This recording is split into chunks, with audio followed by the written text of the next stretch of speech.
Hello everyone, welcome to Edutap. आप सभी का बहुत बहुत स्वागत है आज के हमारे इस सेशन में। यूपीएससी, ईपीएफओ, एपीएफसी और ईओएओ दोनों एग्जाम्स के लिए हमने एक बहुत ही इंपॉर्टेंट सीरीज फटाफट सीरीज आप लोगों के लिए चलाई है। इस फटाफट सीरीज के अंदर हम यूपीएससी, ईपीएफओ, एपीएफसी और ईओएओ दोनों एग्जाम्स में पूछे जाने वाले डिफरेंट डिफरेंट कंपोनेंट्स को एमसीक्यूज के थ्रू रिवाइज करते हैं। तो आज जिस कंपोनेंट को हम रिवाइज करने वाले हैं वो होगा general mental ability, quantitative aptitude and general mental ability. तो इसका जो मोस्ट इंपोर्टेंट एमसीक्यूज का पार्ट नंबर 11 हम डिस्कस करने जा रहे हैं। इससे पहले भी हम 10 पार्ट्स डिस्कस कर चुके हैं जो आपको हमारी यूपीएससी पीएफओ की प्लेलिस्ट में मिल जाएंगे। इन पार्ट्स के अंदर हमने वो इंपॉर्टेंट क्वेश्चन डिस्कस किए हैं जो आगे आने वाले एग्जाम में आपसे पूछे जा सकते हैं, वो कंसेप्ट हमने डिस्कस किए हैं। तो इन सभी पार्ट्स को जरूर देखिएगा। सेशन शुरू करने से पहले एक और इम्पोर्टेंट इंफॉर्मेशन आप लोगों के साथ शेयर कर लेता हूं। ईपीएफओ ईओएओ 2021 का रिजल्ट, जिसमें टोटल में से 116 सिलेक्शन जो थी वो एड्यूटेपियंस की रही। इन सभी स्टूडेंट्स की सक्सेस स्टोरी आप हमारे यूट्यूब चैनल पर जाकर देख सकते हैं। ठीक है, और ये देखना क्यों जरूरी है, सो दैट आपको एक इंस्पिरेशन मिले कि अगर ये हमसे जुड़ करके अपनी मेहनत को, अपने एफर्ट्स को सक्सेस में बदल सकते हैं तो आप भी ऐसा कर सकते हैं। तो हमारी इस सीरीज से लगातार जुड़े रहिएगा। हमारे कोर्सेज से भी जुड़ सकते हैं जिसकी डिटेल्स मैं आपके साथ एट द एंड शेयर करूंगा। तो मैं उम्मीद करूंगा कि जो नेक्स्ट पिक्चर होने वाली है वो आपकी पिक्चर यहाँ पे होने वाली है। इसी वादे और दावे के साथ आज के सेशन को शुरू करते हैं। तो आज जिस टॉपिक के क्वेश्चन हम लोग डिस्कस करेंगे वो होगा कंपाउंड इंटरेस्ट। बहुत उलझा हुआ, बहुत गहराई वाला सवाल ईपीएफओ, ईओएओ या फिर एपीएफसी एग्जाम में नहीं पूछा जाता कंपाउंड इंटरेस्ट से। इसलिए हमने बहुत बड़े लेवल के, बहुत हाई लेवल के क्वेश्चंस नहीं उठाए, बट बल्कि कंसेप्चुअल क्लैरिटी जहां से दे पाए उन क्वेश्चंस को हम डिस्कस करेंगे। तो उन्हीं में से पहला सवाल आप सबकी स्क्रीन पे है। The compound interest on rupees 2800 for 1 year 6 month at 10% per annum is। अब जब भी कंपाउंड इंटरेस्ट का क्वेश्चन सोल्व करते हो तो आपके दिमाग में एक ही फॉर्मूला आता होगा, वो ये कि अमाउंट इज इक्वल टू होता है, amount that is equal to principal into 1 plus R by 100 की पावर टाइम। ठीक है, इसके अलावा आपके दिमाग में शायद चीजें ना आती हो, लेकिन अगर ऐसा है नहीं आती तो फिर वो थोड़ा सा हमें दिक्कत दे सकता है। एग्जामिनेशन पॉइंट ऑफ व्यू से उसे सुधारना है, दूसरे मेथड्स पे भी फोकस करना है। क्योंकि जब आप 1 ईयर 6 मंथ यहाँ पे लगाओगे तो शायद इस पावर को रिजोल्व करना उतना आसान नहीं होगा। लेकिन क्या कोई दूसरा ऑल्टरनेट है इसका? है। तो उसके लिए हम दो मेथड डिस्कस करेंगे। एक होगा ट्री मेथड, ठीक है, ट्री मेथड, और दूसरा जो हम डिस्कस करेंगे वो होगा लाइन मेथड। ठीक है, और एक तीसरा मेथड होता है रेशियो मेथड। ठीक है, क्या होता है? Ratio method. तो ये सारे, इन सभी मेथड से कंपाउंड इंटरेस्ट के क्वेश्चंस को सोल्व किया जा सकता है। लेकिन इस पर्टिकुलर क्वेश्चन को ट्री मेथड और लाइन मेथड से बना सकते हैं बहुत आराम से। वो कैसे, देखिएगा। सबसे पहले हमारा ट्री मेथड देखो। प्रिंसिपल आपका 2800 है और आपको 1 ईयर 6 मंथ का इंटरेस्ट चाहिए। रेट है 10% पर एनम। अब जो 10% है, अगर हम इसको सिंपलीफाई करें तो 10% का मतलब 1/10 होगा जब हम इसको 100 से डिवाइड कर देंगे। ठीक है, तो 1/10। अब आपको यहाँ पे इंटरेस्ट लेना है तो आप सबसे पहले इसका 1/10 लेंगे, तो 2800 का 1/10 280 होगा। फिर आप इसका 1/10 लेंगे तो ये भी 280 होगा। तो ये आपका फर्स्ट ईयर का सिंपल इंटरेस्ट है। फर्स्ट ईयर का सिंपल कह लो, कंपाउंड कह लो, एक ही बात है। और ये सेकंड ईयर का सिंपल इंटरेस्ट है, बट हमें कंपाउंड लेना है। कंपाउंड का मतलब होता है इंटरेस्ट पे इंटरेस्ट। तो आप इस 280 पर फिर से इंटरेस्ट लेंगे तो कितना, 1/10। तो जब आप इसका 280 का 1/10 लेंगे तो 28 होगा। तो जो ये फर्स्ट कॉलम में होता है ना, ये फर्स्ट ईयर का एस आई कह लो या सी आई कह लो, बात एक ही है। ठीक है, फर्स्ट ईयर एस आई सी आई होता है, और जो ये सेकंड कॉलम में होता है ये आपका सेकंड ईयर का सी आई होता है। सेकंड ईयर का सी आई होता है। तो अब हमें बताना है 1 ईयर 6 मंथ का सी आई। तो 1 ईयर का सी आई कितना है? 280 प्लस ये आपका कंप्लीट सेकंड ईयर का है 280 प्लस 28, 308 जो इंटरेस्ट है ये 12 मंथ का है, बट हमें तो 6 मंथ का ही चाहिए, तो इंटू 6 कर दो। तो ये 6 से गया 2, 2 से गया 154, तो दैट इज 434। तो आपका जो राइट आंसर होगा वो ऑप्शन नंबर 3 होगा यहाँ से। ठीक है, तो इस तरीके से आप बना सकते हो। अब आप कहोगे सर ये लाइन मेथड क्या है? ट्री मेथड को ही जैसे यहाँ पे ट्री की फॉर्म में लिखा है उसी को रोज की फॉर्म में लिख दो, लाइन की फॉर्म में, तो वही लाइन मेथड है। जैसे 2800 है, ठीक है भाई, तो फर्स्ट ईयर का इंटरेस्ट क्या होगा इसका 1/10, तो इसका 1/10 होगा 280। फिर सेकेंड ईयर का इंटरेस्ट क्या होगा, ये तो होगा ही होगा, प्लस इसी का 1/10 कर दो तो 28। उसको लिखना भी सिंपल है, ये आपका फर्स्ट ईयर का इंटरेस्ट है, ये आपका सेकेंड ईयर का है। तो यहाँ से फर्स्ट ईयर का 280 और ये सेकेंड ईयर का 308 है, ये 12 मंथ का है, तो 6 मंथ का निकालना इंटू 6 कर देंगे, आपका वही आंसर सामने। तो बहुत ज्यादा अंतर नहीं है, बट दोनों को यूज करना है, कंसेप्ट मैंने आपको बता दिया, अब क्वेश्चंस बनाने आसान हो।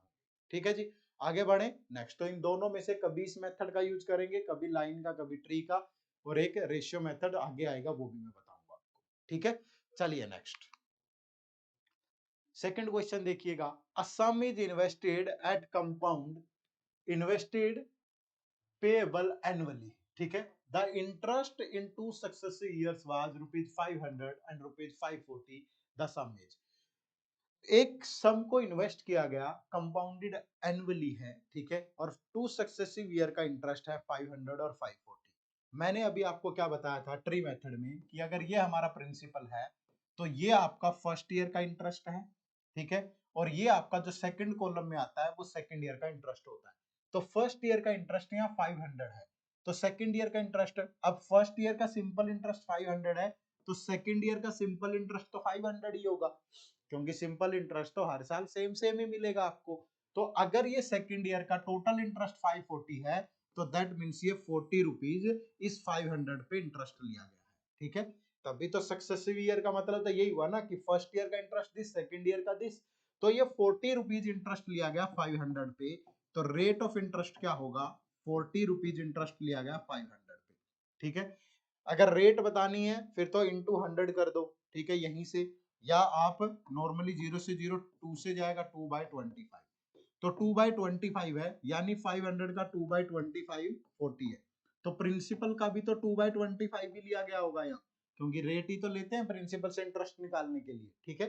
तो प्रिंसिपल का 2/25 दैट इज इक्वल टू है 500, तो प्रिंसिपल कितना होगा 500 इंटू 25/2, तो 2 से गया 250 और 25 इंटू 25 625, तो प्रिंसिपल होगा 6250। तो option 4 is the right answer. अगर रेट बतानी होती परसेंटेज में तो इंटू 100 कर दो, तो जो रेट ऑफ इंटरेस्ट आ जाता वो 8% पर एनम होता है। क्लियर है, मतलब तरीका वही है, क्वेश्चन पूछने का जो प्रोसीजर है वो अलग रहा, तो निकालने का तरीका तो सेम ही था, कंसेप्ट तो वही अप्लाई करना था, ठीक है। चलिए next question. Find compound interest on ₹4000 at 10% per annum for 2 year and 3 months compounded annually। अब देखो जब हम ट्री मेथड लगाते हैं तो 3 ईयर के अंदर फिर आपको जो ट्री की ब्रांचेज हैं वो बढ़ती चलेंगी, 4 साल आएगा और बढ़ती चलेंगी, थोड़ा मुश्किल होता है, इसलिए मैंने आपको लाइन मेथड भी बताया, क्योंकि हमें जल्दी से जल्दी सोल्व करना है, ठीक है। अब हमारा जो प्रिंसिपल है वो 4000 है, ठीक है, और जो रेट है वो 10% पर एनम है, रेट जो है वो 10% पर एनम है, तो 10% का मतलब यहाँ पे 1/10 होगा। तो जब मैं इंटरेस्ट लूंगा तो 4000 पे अगर मुझे फर्स्ट ईयर का इंटरेस्ट लेना है तो इसका 1/10 लेंगे, कितना होगा 400। जब हम सेकेंड ईयर का इंटरेस्ट लेंगे तो ये सेम रहेगा 400 प्लस इसी का 1/10 ले लो 40, ठीक है। जब थर्ड ईयर का इंटरेस्ट लोगे तो ये तो एज इट इज रहेगा 440 प्लस इसका 1/10 ले लो 44। ऐसे ही आप आगे बढ़ाते चलो, फोर्थ ईयर का ले लो, फिफ्थ ईयर का ले लो, सिक्स्थ ईयर का ले लो, कोई फर्क नहीं पड़ेगा। तो हमारा जो फर्स्ट ईयर का इंटरेस्ट है वो 400 है, यहाँ से अगर सेकेंड ईयर के इंटरेस्ट की बात करोगे तो 440 है, और जो थर्ड ईयर का इंटरेस्ट है दैट इज 484, ठीक है। अब हमें बताना है 2 ईयर 3 मंथ का कंपाउंड इंटरेस्ट, हमें बताना है 2 ईयर 3 मंथ का कंपाउंड इंटरेस्ट, ठीक है जी। तो 2 ईयर का इंटरेस्ट कितना, फर्स्ट ईयर का 400, सेकेंड ईयर का कितना, सेकेंड ईयर का 440, तो जो ये है ये कंप्लीट थर्ड ईयर का है, बट हमें कंप्लीट नहीं चाहिए, हमें 3 मंथ का चाहिए सिर्फ। तो 484 है आपका 12 मंथ का, तो डिवाइड बाय 12 और 3 के लिए इंटू 3 कर दो, 3 से गया 4, 4 से गया 1 to 1, जब ऐड करेंगे 4 + 4 8 + 1 9 61, तो ये आपका राइट आंसर हो जाएगा। ठीक है, तो 961 इज द राइट आंसर। अब यहाँ पे अगर वो 2 ईयर 3 मंथ का आपसे 3 मंथ का कंपाउंड इंटरेस्ट की बजाय अगर सिंपल इंटरेस्ट पूछ लेता तो क्या होता? सिंपल इंटरेस्ट हर साल सेम होता है, तो अगर फर्स्ट ईयर का 400 है तो सेकंड ईयर का भी 400 होगा, और 3 मंथ का क्या होगा, क्योंकि 400 कंप्लीट ईयर का है तो इंटू 3 कर देंगे, तो 3 से गया 4, 4 से गया 100, तो आपका सिंपल इंटरेस्ट कितना बनेगा? 900। ठीक है, ये ध्यान रखिएगा, कभी भी गलत फहमी यहाँ से पैदा नहीं होनी चाहिए। हर एक क्वेश्चन को इससे आप सोल्व कर सकते हो बहुत आराम से। ठीक है, बात समझ में आई सबको भाई? अगले सवाल की तरफ कदम बढ़ाएं। चलिए नेक्स्ट क्वेश्चन। मैंने डिफरेंट डिफरेंट क्वेश्चन लिए हैं सो दैट आपकी अच्छी सी प्रैक्टिस हो जाए और ये पूरा कंसेप्ट जो है वो पॉलिश हो जाए ढंग से। देखो क्या है, find the sum which will amount to ₹9261 after 3 year compounded at the rate of 5%। कि कितना पैसा इन्वेस्ट करें कि वो 9261 बन जाए 3 ईयर के अंदर, और रेट ऑफ इंटरेस्ट 5% है पर एनम। ठीक है जी, अब देखो इसको हम रेशियो मेथड से बनाएंगे। आप इसको ऐसे बनाते कि प्रिंसिपल इंटू 1 + r की power time that is equal to 9261, आप ऐसे बनाते हैं, ये भी सही है, कोई दिक्कत नहीं है। लेकिन अगर हम रेशियो मेथड जानते होंगे तो कैलकुलेशन और आसान हो जाएगी। कि अगर रेट हमारी कितनी है? 5% पर एनम, ठीक है, पर एनम है, तो 5% का मतलब 1/20 होगा। ठीक है, 1/20। अगर यहाँ नहीं लिखा रेट ऑफ 5% पर एनम लिख लो, कोई ऐसी प्रॉब्लम वाली बात नहीं। ठीक है, तो 5% पर एनम का मतलब 1/20। मैंने आपको बताया था, जो लास्ट हमने क्लास ली थी वो सिंपल इंटरेस्ट पे थी। मैंने बताया कि डिनोमिनेटर में हमेशा ये इन्वेस्टमेंट होती है। क्या होती है? इन्वेस्टमेंट। और ये आपका इंटरेस्ट होता है। ठीक है, ये इंटरेस्ट होता है किसका? रेट का मतलब यही है कि इस पर्टिकुलर टाइम में 20 रुपीज पे 1 रुपीज इंटरेस्ट मिलेगा। तो यानी कि 1 ईयर में अगर आप 20 रुपीज इन्वेस्ट करते हो तो आपका जो अमाउंट बनेगा वो 21 बनेगा eight the rate 5% per annum. 20 invest किया, कितना बन गया? 20 ईयर, 1 ईयर में। और आपको चाहिए कि वो 3 ईयर में कितना बनेगा, तो आपको कुछ नहीं करना, ये जितना टाइम हो रहा है 3 टाइम, तो इसकी पावर भी 3 ले लो। 20 की पावर 3, 21 की पावर 3, 20 की पावर 3 8000 होता है, ये 9261 होता है। अब हमें अमाउंट तो गिवन है, कितना है? 9261, तो इसकी वैल्यू तो यही है। जब ये वैल्यू सेम है तो ये भी सेम होगी फिर। तो हमें कितना पैसा इन्वेस्ट करना पड़ेगा? 8000 करना पड़ेगा। तो ऑप्शन नंबर आपका जो फर्स्ट है वो राइट आंसर होगा। ठीक है जी, बात समझ में आई? बना सकते हैं आराम से। चलो नेक्स्ट क्वेश्चन। यही चीज यहाँ पे दे रखी है, सेम कंसेप्ट है बिल्कुल। If the amount is 3/8 times of sum after 3 years at compound interest, rate of interest per annum is. वो कह रहा है कि कुछ पैसा इन्वेस्ट किया, वो अपना जितना इन्वेस्ट किया है उसका 3/8 टाइम हो जाता है 3 ईयर के बाद, तो रेट क्या रही होगी? अब देखो यहाँ पे जो अमाउंट है, अमाउंट वो हो जाता है 3/8 times of principal after 3 year. तो अगर मैं अमाउंट और प्रिंसिपल में रेशियो बनाऊं तो दैट इज 8 3 24 + 3 27/8, यानी कि 3 ईयर में अगर हम 8 इन्वेस्ट करते हैं तो वो 27 बन जाता है। ठीक है, और अगर मुझे रेट बतानी है तो मुझे 1 ईयर का रेशियो चाहिए। ठीक है, तो 1 ईयर का रेशियो निकालोगे तो मैंने कहा था कि पावर 3 से 1 पे जाना है तो पावर 1/3 ले लेंगे, तो 8 की पावर 1/3 और 27 की पावर 1/3। तो ये किसका क्यूब होता है? 2 का। ये किसका क्यूब होता है? 3 का। यानी 1 ईयर में 2 रुपीज 3 बन जाएंगे तो इंटरेस्ट बनेगा 1। तो 1 इंटरेस्ट लिया जा रहा है किस पे? 2 पे। तो 1 इंटरेस्ट अगर 2 पे लिया जा रहा है तो रेट कितनी रही होगी हमारी? 50%। ठीक है, रेट ऑफ इंटरेस्ट कितनी रही होगी? 50%। तो option number 4 is the right answer. Clear है जी? तो कंपाउंड इंटरेस्ट के ये तो तीनों कंसेप्ट हैं, चाहे रेशियो मेथड है, चाहे ट्री मेथड है या लाइन मेथड है, वो मैं आपको यहाँ पे समझा रहा हूँ इन एमसीक्यूज के थ्रू। इनसे बाहर और कोई मेथड यहाँ यूज नहीं होता। इंस्टॉलमेंट का अलग होता है, वो कभी एपीएफसी और ईओए में नहीं पूछा गया अभी तक। देखो next question. ₹4800 becomes ₹6000 in 4 years at a certain rate of compound interest. What will be the sum after 12 years? 4800 6000 हो जाते हैं 4 ईयर में। तो हमें बताना है कि 12 ईयर के बाद अमाउंट क्या होगा। ये भी वही क्वेश्चन है, बस पता होना चाहिए कैसे अप्लाई करना है। हमें पता है कि 4 ईयर्स के अंदर अगर मैं 4800 इन्वेस्ट करता हूं तो वो अमाउंट बन जाता है 6000। ठीक है भाई, तो अगर इसको रेशियो में कन्वर्ट करें तो 1200 से क्या 4:5। अब मुझे 12 ईयर का रेशियो चाहिए, 12 ईयर का रेशियो। अब 4 से 12 पे जा रहे हो तो इंटू 3 हो रहा है, तो मैंने कहा था कि इनकी भी पावर 3 ले लेंगे। तो 4 की पावर 3 64 और 5 की पावर 3 125। अब प्रिंसिपल तो सेम है ना, जितना यहाँ इन्वेस्ट किया गया था वही यहाँ इन्वेस्ट किया गया है, तो प्रिंसिपल और अमाउंट का रेशियो आ गया हमारे पास 12 ईयर का, और प्रिंसिपल वही है।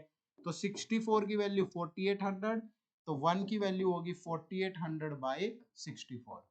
तो ये 16 से जाएगा 4, 16 से गया 300, 4 से गया 75। तो 1 की वैल्यू 75, तो 125 को भी 75 से मल्टीप्लाई कर दो, 9375 इज द राइट आंसर। तो 12 ईयर के बाद वही अमाउंट कितना बन जाएगा, 9375।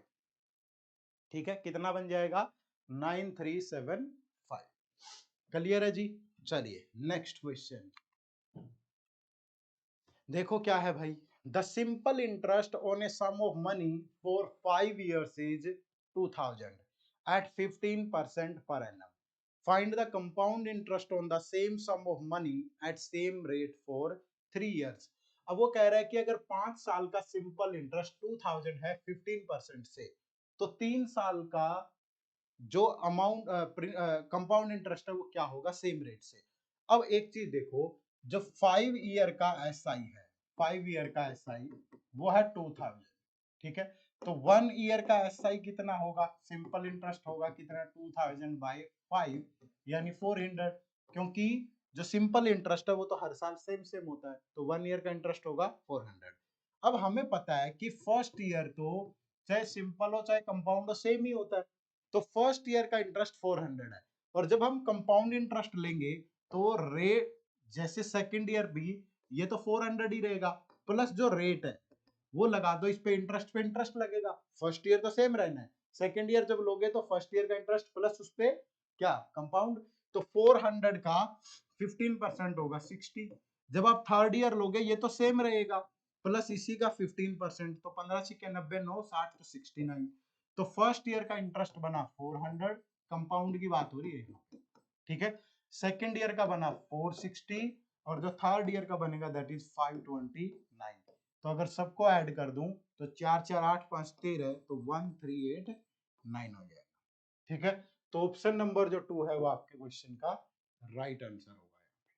क्लियर है, तरीके वही, बस कंसेप्ट आपको एक बार ध्यान से पढ़ना है, उसके बाद कैसी भी कंडीशन दे आप उसे सॉल्व कर ही लेंगे। ठीक है जी, चलो next question. A man borrows rupees 3000 at 10% compound rate of interest. At the end of each year, he pays back rupees 1000. How much amount should he pay at the end of third year to clear all his dues? एक आदमी 3000 उधार लेता है 10% compound rate से, और हर साल के and पे वो 1000 रुपीज वापिस कर देता है, कि वो थर्ड ईयर के एंड पे कितना पैसा वापिस करे कि उसका सारा हिसाब किताब क्लियर हो जाए। अब देखो, अगर उसने इसको दो सिंपल इंटरेस्ट से भी पूछा जा सकता है और कंपाउंड से भी। ठीक है, अगर यही आपको एक पता भी चल जाएगा सिंपल और कंपाउंड में डिफरेंस क्या है। अगर यही question compound rate of interest की बजाय सिंपल रेट ऑफ इंटरेस्ट होता, पहले उससे सोल्व करेंगे फिर कंपाउंड से। अब सिंपल रेट ऑफ इंटरेस्ट से है, सपोज 3000, सॉरी 3000 हमने लिया है। अगर सिंपल है तो हर साल इंटरेस्ट सेम सेम ही होता है, तो 3000 है तो 10% पे इंटरेस्ट पे 3000 का इंटरेस्ट बना 300। तो फर्स्ट ईयर का जब एंड आएगा तो वो 1000 वापिस कर देगा, तो जो नेक्स्ट ईयर इंटरेस्ट लगेगा वो 2000 पर लगेगा। ठीक है, 10% 2000 का कितना 200। तो अब साल का एंड आ गया तो उसने 1000 फिर वापिस कर दिए, तो अब जो इंटरेस्ट लगेगा वो 1000 पे लगेगा, तो 1000 पे 10% से लगा 100। अब थर्ड ईयर का एंड आ गया, उसे अपना सारा हिसाब किताब क्लियर करना है, तो 1000 तो यही बचता है जो देना है उसे, और प्लस में ये सारा इंटरेस्ट तीनों सालों का 300 प्लस 200 प्लस 100, तो ये बन गया 1600। ठीक है, तो यही क्वेश्चन अगर सिंपल इंटरेस्ट से होगा तो आंसर होगा 1600, बट कंपाउंड से होगा तो कंपाउंड से कैसे सोल्व करेंगे? 3000 है, फर्स्ट ईयर का इंटरेस्ट अगर 10% है कितना 300, तो पहले पूरा कंप्लीट हिसाब होगा, पहले अमाउंट देखा जाएगा कितना बन गया, 3000 था, 300 इंटरेस्ट है, यानी सिंपल और कंपाउंड में यहाँ इंटरेस्ट हमेशा एट द एंड पे होगा, यहाँ साथ के साथ हिसाब करना होगा, ठीक है। तो 3300 में से फिर 1000 वापस कर देगा, तो जो नेक्स्ट ईयर इंटरेस्ट लगेगा वो 2300 पे लगेगा, फिर 10% लगा 230, तो अब बन गया टोटल 2530, फिर उसने 1000 वापस कर दिए, तो अब लगेगा 1530 पे 10%, दैट इज 153, तो अब साल का एंड आ गया, उसे ये भी पे करना है और ये भी, तो दोनों का सम कर दें तो 1683, तो हमारे इस क्वेश्चन का आंसर होगा 1683। लेकिन आपको पता हो कि यही क्वेश्चन सिंपल से पूछा जाए तो कैसे होगा, कंपाउंड से पूछा जाए तो कैसे होगा, दोनों को आराम से बनाया जा सकता है, ठीक है, क्लियर है जी। चलो नेक्स्ट देखिए, next question, question number 9, the simple interest on a certain some of money for 3 years at 8% per annum is half the compound interest on rupees 4000 for 2 years at 10% per annum. The sum placed on simple interest is, ठीक है भाई। अब देखो यहाँ पे कि यहाँ पे सिंपल इंटरेस्ट पे कुछ पैसा इन्वेस्ट किया गया, हमें नहीं पता कितना है, लेकिन कितने टाइम के लिए किया गया, 3 ईयर के लिए, ठीक है, कितने टाइम के लिए, 3 ईयर के लिए, और रेट क्या है हमारी, रेट है 8% पर annum, ठीक है। तो यहाँ पे इंटरेस्ट क्या बनेगा, यहाँ पे जो इंटरेस्ट बनेगा वो बनेगा रेट इंटू टाइम ही होता है, 8% एक साल का इंटरेस्ट है तो 3 साल का कितना होगा 24%, ठीक है। और ये जो इंटरेस्ट है ये 4000 पे 2 ईयर के लिए लिए गए, 2 ईयर के लिए लिए गए 10% से कंपाउंड इंटरेस्ट का हाफ है, 10% पर एनम, यानी यहां से जो सीआई बनेगा उसका हाफ इस सिंपल इंटरेस्ट के इक्वल है, ये बात वो कह रहे हैं, है ना। तो यहां से सीआई निकालो पहले, 4000 है भाई, 10% का मतलब 1/10, तो फर्स्ट ईयर का इंटरेस्ट क्या होगा, 1/10 लोगे 400, सेकेंड ईयर का होगा 400 प्लस इसी का 1/10 यानी 40, ठीक है। तो ये बन गया 400, ये बन गया 440, तो जो टोटल इंटरेस्ट बना वो बना 840। अब इसका हाफ इसके बराबर है, तो 24% is equal to half of that amount, यानी 840 का हाफ, तो यानी 420, ठीक है। अब ये प्रिंसिपल पे लिया जाता है सिंपल इंटरेस्ट, तो प्रिंसिपल का 24% दैट इज इक्वल टू 420, तो 100% किसके बराबर होगा, 420 डिवाइड बाय 24 इंटू, अगर 4 से सिंपलीफाई करें 6, 4 से करें 25, 6 से जाएगा 70, 15, 25 7 जा 1750, तो जो प्रिंसिपल होगा यहाँ पे वो 1750 होगा, option number 3 is the right answer. Clear है सभी को, ठीक है। चाहे कितना भी मुश्किल क्वेश्चन हो, अगर आपको ये 3-4 मेथड क्लियर हैं तो सिंपल हो कंपाउंड हो आप हर एक सवाल को बहुत आराम से बना पाएंगे, ठीक है। तो एक क्वेश्चन हमेशा की तरह आप लोगों के लिए होमवर्क रहेगा, तो ये क्वेश्चन आप लोगों के लिए होमवर्क है, इस क्वेश्चन का आंसर आप सभी को कमेंट करके बताना है कि क्या होगा, ठीक है। तो कमेंट करके जरूर बताइएगा इस क्वेश्चन का आंसर क्या होगा। शुरुआत में मैंने आपसे जिक्र किया था कि आपको अगर हमारे कोर्सेज से जुड़ना है तो उसकी इंफॉर्मेशन भी मैं आपको दे देता हूँ। टारगेट यूपीएससी ईपीएफओ एपीएफसी और ईओएओ बोथ एग्जाम्स के लिए हमने 3 कोर्सेज लॉन्च किए हैं। इन तीनों कोर्सेज में क्या डिफरेंस है, अगर आप एक बिगिनर हैं, आपको कुछ भी मालूम नहीं है, कितने कंपोनेंट पूछे जाएंगे, ठीक है, क्या सिलेबस रहता है, हर एक चीज आपको चाहिए, टेस्ट भी चाहिए, वीडियो भी चाहिए, नोट्स भी चाहिए, तो आपको इस मास्टर पैक में मिल जाएगी, तो आपको इस मास्टर पैक से जुड़ जाना है। और अगर आपकी जीएस वगैरह की प्रिपरेशन ठीक है, लेकिन जो स्पेशल कंपोनेंट होते हैं जैसे अकाउंटेंसी है, industrial relation, social security, labour law, वो पढ़ने हैं आपको, तो आप इस टेस्ट सीरीज प्लस कोर्स में आ जाइए। और आपको अगर बेसिक ठीक ठाक है और आप सिर्फ प्रैक्टिस करना चाहते हैं तो आपको हमारे इस कोर्स से जुड़ना है जिसका नाम है टेस्ट सीरीज, ठीक है। तो ये तीनों कोर्सेज में डिफरेंस है, ठीक है, तीनों का लक्ष्य एक ही है, आपकी सफलता। और इन तीनों कोर्सेज का लिंक आपको इसी वीडियो के डिस्क्रिप्शन में मिल जाएगा, जा करके आप ज्वाइन कर सकते हैं। और अगर आपको इसके बावजूद भी कोई प्रॉब्लम आती है तो आप मॉर्निंग 9 to 6 PM तक आप हमारे इस नंबर पे कॉल करके कोई भी इंफॉर्मेशन ले सकते हैं, या hello@edutap.co.in पे मेल कर सकते हैं। या आप हमारी वेबसाइट पे विजिट कर सकते हैं डायरेक्टली www.edutap.co.in।